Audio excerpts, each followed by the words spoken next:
ఉమ్మడి నెల్లూరు జిల్లా వాకాడు షాదీ మంచిల్లో గూడూరు శాసనసభ్యులు డాక్టర్ పాసం సునీల్ కుమార్ సమక్షంలో రావిగుంటపాలెం గ్రామానికి చెందిన వైఎస్సార్సీపీ నాయకులు వ్యవసాయ సలహా మండలి మాజీ అధ్యక్షులు దువ్వూరు అజిత్ కుమార్ రెడ్డి టీడీపీ కండువా కప్పుకున్నారు. ఈ సందర్భంగా మండలంలోని రావిగుంటపాలెం పంచాయతీ, నిడుగుర్తి పంచాయతీ, మూలపడవ పంచాయతీ గ్రామాల నుండి అజిత్ కుమార్ రెడ్డి అనుచరులు సుమారు 300 మందికి పైగా నాయకులు, కార్యకర్తలు పార్టీ కండువా కప్పుకున్నారు. అదేవిధంగా వాకాడు, నెల్లిపూడి, కొండాపురం పంచాయతీ నుండి సుమారు 200 మందికి పైగా కార్యకర్తలు, నాయకులు టీడీపీ పార్టీలో చేరారు. వాకాడు గ్రామ పంచాయతీకి చెందిన మాజీ సర్పంచి దువ్వూరు భార్గవ్, కాటంరెడ్డి రామలింగారెడ్డి, శివారెడ్డి తదితరులు టీడీపీలో చేరారు. పార్టీలో చేరిన వారందరికీ ఎమ్మెల్యే సునీల్ కుమార్ టీడీపీ కండువాలు కప్పి పార్టీలోకి సాదరంగా ఆహ్వానించి అభినందించారు. ఈ కార్యక్రమంలో మండల కన్వీనర్ మధురెడ్డి, మాజీ ఏఎంసీ చైర్మన్ పాపారెడ్డి మనోజ్ కుమార్ రెడ్డి, సన్నారెడ్డి విజయశేఖర్ రెడ్డి, సన్నారెడ్డి ప్రసాద్ రెడ్డి, పాపారెడ్డి పురుషోత్తం రెడ్డి, నెల్లూరు సుధాకర్ రెడ్డి, బత్తిన ప్రమీల, హరీష్ నాయుడు, జనార్దన్ రెడ్డి తదితరులు పాల్గొన్నారు. గతంలో నేను శాసనసభ్యుడిగా ఉన్నాను. ఆ రోజు మీరందరూ కూడా నాకు సహాయం చేశారు. ఎమ్మెల్యేని అయినాను. అప్పుడున్నటువంటి పరిస్థితులుగా ప్రభావంగా ఆ రోజు నేను తెలుగుదేశం పార్టీలో వెళ్ళాను కాబట్టి ఒకసారి ఓడిపోయినా మళ్ళీ ఎమ్మెల్యేనైనా, లేకపోతే అక్కడే ఉంటే ఏమైనా మీకు కూడా తెలుసు. అప్పుడు రాజకీయ పరిస్థితుల్లో ఏ పరిస్థితుల్లో మీకు కూడా తెలుసు. ఎందుకంటే నా బ్లడ్ టీడీపీ. నేను 95లోనే మున్సిపల్ చైర్మన్. నాకు వేరే పరిస్థితి కాదు. కానీ ఆ రోజు టికెట్ రావాలని బాధతో వెళ్ళాము. టికెట్ ఇచ్చారు, గెలిచాము. గెలిచిన తర్వాత మీకే ఏం పని చేయలేకపోయినా మళ్ళీ నేను చెప్తున్నాను, మీరు బాధపడుతున్నాను. మీరు చిన్న పని అడిగినా చేయలేని దుస్థితి నా పరిస్థితి. చిన్న బోల్ అడిగితే వేయలేని పరిస్థితి. 2 సంవత్సరాలు అనేక ఇబ్బందులు పడ్డా. ఆ భరించలేకనే నేను ఆ రోజు బ్రహ్మాండ అభివృద్ధి చేస్తున్న తెలుగుదేశం పార్టీలో జాయిన్ అయ్యానని చెప్పి నేను తెలియజేస్తున్నా. ఆ రోజు కూడా నాకు చాలా మంది పార్టీలో జాయిన్ అయ్యారు. మీలో 90% కూడా నాతో పార్టీలో జాయిన్ అయ్యే రోజు. కానీ ఎలక్షన్ వచ్చే టైంకి అందరూ వెళ్ళిపోయారు, వదిలేసేసి. నేనైతే నేను ఉన్నంతకాలం మిమ్మల్ని ఎక్కడ కూడా ఇబ్బంది పెట్టాలి. నేను ఒకవేళ తెలుగుదేశం పార్టీలో వచ్చి అధికారంలో వచ్చినా నేను ఎవరిపైన కూడా కక్షాలు చేయలేదు. మళ్ళీ మీరు అందరూ వెళ్ళిపోయినా మళ్ళీ సంవత్సరం రోజుల్లో ఎక్కడ కూడా మీ గురించి ఎప్పుడు మాట్లాడేటువంటి పరిస్థితులు లేవు. ఎవరైనా మాట్లాడినా వద్దు, వాళ్ళందరూ కూడా మళ్ళీ మనం పార్టీలకు ఆహ్వానిద్దామని చెప్పేవాడినే తప్ప మిమ్మల్ని ఇబ్బంది పెట్టేటువంటి మనస్తత్వం మాకు లేదు. అలాగే ఆ రోజు కూడా జనసేన ధైర్యం గల నాయకుడు, నిజాయితీ గల నాయకుడు పవన్ కళ్యాణ్ గారి సహాయ సహకారాలు, మోడీ గారి సహాయ సహకారాలు, తెలుగుదేశం పార్టీలో చేరుతున్నటువంటి నా పాత మిత్రులు, నన్ను ఎమ్మెల్యేని గతంలో చేసేటువంటి నా ఓట్లందరికీ కూడా మనస్ఫూర్తిగా ధన్యవాదాలు తెలియజేస్తున్నా. చాలా సంతోషం. అలాగే పెద్దలు మా ప్రసాద్ రెడ్డి గారు కూడా ఉన్నారు, ఆయన కూడా ధన్యవాదాలు. అలాగే మా రామలింగారెడ్డి గారు ధన్యవాదాలు చేస్తున్నాం. మా చంద్రన్న సీనియర్ నాయకులు మా చంద్రన్న గారికి, అలాగే జనార్దన్ రెడ్డి గారికి చాలా సంతోషంగా ఉంది. మళ్ళీ అందరం కలిసి రాబోయే స్థానిక సమస్య విషయంలో కలిసి పనిచేయడానికి మేమంతా ఉంటాము. విజయంతో మీరందరూ కూడా మాట్లాడి అందరూ పార్టీలో జాయిన్ అవుతున్నారు. అలాగే ఇదే కాకుండా త్వరలో ఇంకా కూడా చాలా మంది వాకాడు మండలం నుంచి పార్టీలో జాయిన్ అయ్యడానికి సిద్ధంగా ఉండాలని చెప్పి కూడా నేను తెలియజేస్తున్నాను. అలాగే మా మోహన్ నాయుడు గారి ఆధ్వర్యంలో కూడా ఇక్కడ చాలా మంది నాయకులు, కార్యకర్తలు పార్టీలో జాయిన్ అయ్యే పరిస్థితి కూడా ఉందని చెప్పి నేను తెలియజేస్తున్నాను. అయితే మీ అందరికీ ఆ రోజు ప్రజలను మెచ్చి నాకు మళ్ళీ మంచి మెజార్టీతో గెలిపించాలని చెప్పి నేను తెలియజేస్తున్నాను. అలాగే మొన్న ఎలక్షన్లో నన్ను ఈ వాకాడు మండలంలో నాకు మైలేజ్ 500. దాన్ని కృషి చేసేటువంటి వేదికటువంటి పెద్దలందరూ కూడా, పాత పార్టీ నాయకులందరూ కూడా పేరు పేరున చెప్పి నమస్కారాలు తెలియజేస్తున్నాను. ఎందుకంటే నాతో ఉన్న నా పార్టీ నాయకులు అంత కష్టపడ్డారు కాబట్టి ఆ యొక్క 500 మైనస్ వచ్చింది నాకు. లేకపోతే మీరు అందరికన్నా నాతో ఉంటుంటే ఇంకా కూడా మంచి మెజార్టీ వాకాడులో కూడా నాకు వచ్చిండేది. కాబట్టి నేను చెప్పేది మీ అందరికీ ఒకటే, నాకేం గర్వం లేదు, నేనేం చులకం చేసే మనిషిని కాదు. నాకు ఎందుకు చెప్తున్నానంటే నన్ను అప్పుడు ఎమ్మెల్యే చేసిన వాళ్ళు కూడా ఇప్పుడు నాకు గుర్తు. నేను వస్తే పనులు చేస్తున్నా, నేను ఇబ్బంది పెట్టను. ఎందుకంటే ఆనాడు ఏమైనా ఒక ఎమ్మెల్యే చేశారు నాకు మీరందరూ. కాబట్టి మీరంటే ఎప్పుడు నాకు ప్రేమ లేకుండా ఉండేటువంటి పరిస్థితి లేదు. అందుకనే విజయశేఖరణ ముందుగా అజిత్ రెడ్డి వాళ్ళందరూ కూడా జాయిన్ అవుతారు.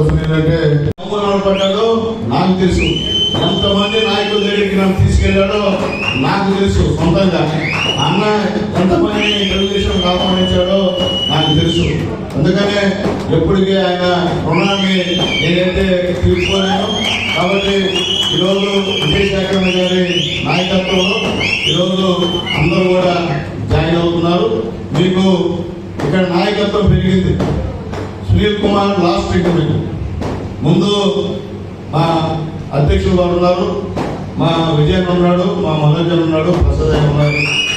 అలాగే మా దయాకర్ చెప్పినట్టు మనస్ఫూర్తిగా అందరినీ ఆహ్వానించారు మా దయాకర్. ఎందుకంటే వాళ్ళంతా తెలుగుదేశం పార్టీ పుట్టినప్పటి నుంచి ఉన్నాడు. వాళ్ళందరూ కూడా తెలుగుదేశం పార్టీ కమిటెడ్ కార్యకర్తలు, సోల్జర్స్. పార్టీ అడిగితే ప్రాణాలు ఇచ్చేవాడు. ఇక్కడ వాతావరణం వచ్చేవాళ్ళకి మా చంద్రన్న అట్టే ఉన్నాడు.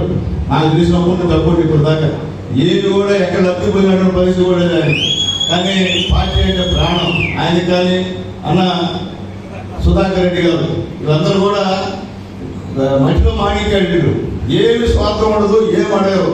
ఎప్పుడైనా అన్నప్పుడు డబ్బు మాట్లాడు తప్ప మళ్ళీ ప్రశాంతంగా పార్టీ విషయానికి వస్తే ఖచ్చితంగా వాడు పార్టీకి తప్ప అవతల వాళ్ళు ప్రోత్సహించే పరిస్థితి అయితే. ఎందుకంటే ఇది వాకాడు అంటే చిన్న విషయం కాదు. వాకాడులో 500 మైనస్ అంటే అది తమాషా విషయం కాదు. ఎవరికి రాదు. అప్పుడు ఎప్పుడో విజయశేఖర్ ఫాదర్ ఉన్నప్పుడు ఇక్కడ తెలుగుదేశం పార్టీకి పెద్ద నలపడి శ్రీనివాసరెడ్డి ఉన్నప్పుడు ఇక్కడ మెజార్టీ వచ్చిందని చెప్పి చెప్పేవాళ్ళు నాకు తెలిసి. దాని తర్వాత ఇంతవరకు కూడా తెలుగుదేశం పార్టీకి మనం మెజార్టీ లేదు. నాకు మొన్న ఫస్ట్ టైం 500 మైనస్ అయింది. ఈరోజు మా మనోజ్ అన్నకు బలం మనకి. కాబట్టి స్థానిక సంస్థ ఎలక్షన్లో అందరూ కూడా కష్టపడి తెలుగుదేశం పార్టీ ప్యానల్ని గెలిపించాల్సిన బాధ్యత మీ అందరి మీద ఉందని చెప్పి నేను తెలియజేస్తూ ఖచ్చితంగా పాత కొత్త లేకుండా అందరూ కలిసి పనిచేద్దాం. నేను మళ్ళీ చెప్తున్నా, ఏదన్నా పాత వాళ్ళకి మనసులో ఉంటే ఇప్పుడు తీసేసుకోండి. వాళ్ళు కూడా మన సొంత అన్నదమ్ములు లెక్క అని చెప్పి మీకు తెలియజేస్తున్నాను. ఏ విషయం ఉన్నా కూర్చొని మాట్లాడుకోండి, కూర్చొని చేసుకుందాం. ఈ రాజకీయాల్లో మేమే ఉంటాం, మేమే గిరిగిసుకుంటాం అంటే అది జరగదు. ఆ గిరిలో నువ్వే ఉంటావు, ఆ గిరిలో ఒకవాడు ఇబ్బంది పడేది నువ్వే. కాబట్టి రాజకీయాల్లో వస్తూ ఉంటారు, పోతూ ఉంటారు, మళ్ళీ బలపడుతూ ఉంటాం, మళ్ళీ బలహీనపడుతూ ఉంటాం. అవి సర్వసాధారణం. కాబట్టి రాజకీయాలు అన్నప్పుడు అయితే ఒకటి ఏం చెప్పేదంటే ఎవరు చేరినా పేదవాళ్ళు సహాయం చేయడం నా ఉద్దేశం. అదే ఈరోజు నేను గెలిచానంటే నా పేదవాళ్ళు నా పేదవాళ్ళు కాకపోతే సునీల్ కుమార్ గెలవడు.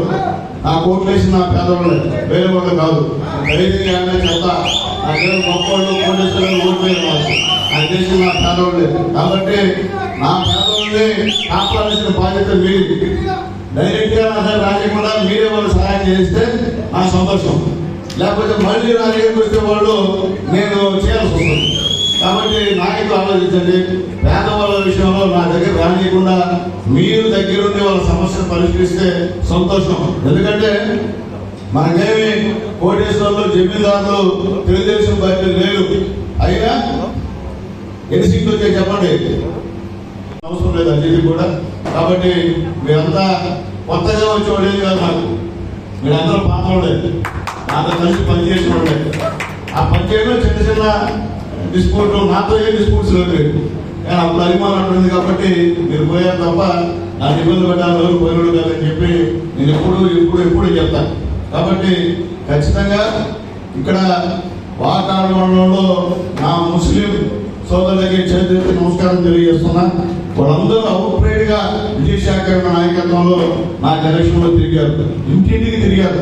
మా ముస్లిం నాయకులు అందరూ కూడా, కార్యకర్తలు అందరూ కూడా నిజంగా ఎక్కడ ఎంత కట్టుగా ఈ 5 మండలాలు ఎంతున్నా ముస్లిం పెద్దల్ని నాయకుల్ని ఈ వాకాడులో తిరిగి నాయకులు నాకు తెలిసి ముస్లిం కుటుంబాల్లో 80% ఓటింగ్ సైకిల్ కి వేయించినందుకు అందరికి కూడా ధన్యవాదాలు. మీ రుణం నేను తీర్చుకుంటాను ఖచ్చితంగా. దాంట్లో రుణం మాట్లాడని చెప్పి నేను తెలియజేస్తున్నాను. అట్లాగే వాకాడులో చర్చి కాంపౌండ్లో మా క్రైస్తవ సోదరులందరినీ కూడా మా అన్న వచ్చిన తర్వాత అందరితో మాట్లాడి అక్కడ కూడా నాకు మంచి ఓటింగ్ తీసుకొచ్చినటువంటి మా తెలంగాణకి మనస్ఫూర్తిగా ధన్యవాదాలు తెలియజేస్తానున్నా. మీ అందరూ నేను ఉంచుకోనున్నా. ఖచ్చితంగా నాకెక్కడ అవకాశం ఉంటే తీసుకుంటానని చెప్పి నేను తెలియజేస్తూ ఈరోజు అందరం కూడా షాదీ మందిర్లో ఇంత పెద్ద ఎత్తున ఈ యొక్క కార్యక్రమాన్ని ఏర్పాటు చేసినందుకు మా విజయశేఖర్ అన్న గారికి మనస్ఫూర్తిగా ధన్యవాదాలు. ఉంటే చాలా కాంపు ఉంటాడు, లేకపోతే కోపం వస్తే ఎవరు ఆపలేదు. కానీ నిజాయితీ ఒకటి ఉంది. అదే ఆయన కూడా కొట్టుకొస్తుందని చెప్పి నేను తెలియజేస్తున్నాను. నా కోసం ఎలక్షన్లో అక్షయ తృతీయ అష్టైశ్వర్యాల పండుగ, బంగారు పండుగ.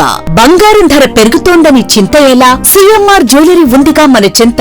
ఇక బంగారం ధర మీ చేతిలో. అక్షయ తృతీయ అడ్వాన్స్ బుకింగ్ ప్రారంభమైంది. అక్షయ తృతీయ సందర్భంగా సిఎంఆర్ జ్యువెలరీలో మీకు నచ్చిన ఆభరణానికి అడ్వాన్స్ పే చేసి అడ్వాన్స్ ఇచ్చిన రోజు ధర లేక డెలివరీ తీసుకునే రోజు ధర, ఏ రోజు తక్కువ ధర ఉంటే ఆ రోజు ధరతో మీరు ఎంపిక చేసుకున్న బంగారు ఆభరణం మీ సొంతం చేసుకోండి. అక్షయ తృతీయ సందర్భంగా బంగారు ఆభరణాల తరుగుపై ఫ్లాట్ 25% భారీ తగ్గింపు. మజూరీ లేదు. డైమండ్ ఆభరణాల డైమండ్ ధరపై క్యారెట్ కు ఫ్లాట్ 15% తగ్గింపు. సిల్వర్ ఆర్టికల్స్ పై తరుగు మజూరీ లేదు. బంగారు ఆభరణాల మార్పిడిపై గ్రాముకు 250 రూపాయలు అధికంగా పొందండి. ఈ ఆఫర్ ఏప్రిల్ 7 నుండి 30 వరకు మాత్రమే. అక్షయ తృతీయ రోజున లక్ష్మీ కాసులు, గోల్డ్ కాయిన్స్ కు ప్రత్యేక కౌంటర్ కలదు. విచ్చేయండి సిఎంఆర్ జ్యువెలరీ, చందన బ్రదర్స్ ప్రక్కన, Nellore, Magunta layout, Nellore, trunk road, Nellore. Hi Nilor, please subscribe to N3 TV.